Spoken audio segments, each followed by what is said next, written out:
Rektori i Universitetit të Shkodrës Luigjë Gurakuqi, profesor Dr. Tonin Gjuraj, zhvilloi një vizitë zyrtare në Ulqin, ku fillimisht u takua me maturantët e gjimnazit Vëllazërim Bashkim. Në një atmosferë të ngrohtë mikpritje nga drejtoresha e shkollës, zonja Ardita Kovaçi, rektori Gjuraj ndau vizionin e Universitetit të Shkodrës si një qendër akademike e hapur për të gjithë shqiptarët e rajonit. Ai prezantoi programet e studimit në këtë universitet me fokus të veçantë të mësuesi, shkenca humane e sociale dhe programin unik bachelor në trashëgimi kulturore që ofrohet në bashkëpunim me Universitetin e Salentos në Itali. Shkodra është një qytet universitar jo vetëm për studentit nga Shqipëria, por edhe për të rinj nga Ulqini, Tuzi, Presheva dhe Mëgjer, dhe universiteti është një derë e hapur për ju, u shpreh kështu rektori Gjuraj, duke theksuar gjithashtu mundësinë e statusit të studentit ndërkombëtar për shqiptarët e diasporës.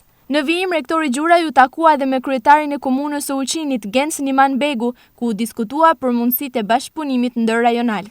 Dhe ne po lidhemi me një tjetër, po ne këtë infrastrukturë dhe të duar, nuk ne kemi për një tjetër, dhe në janë të hapur për marë, vëjtë të pasuria të kësohet nga diku tjetër.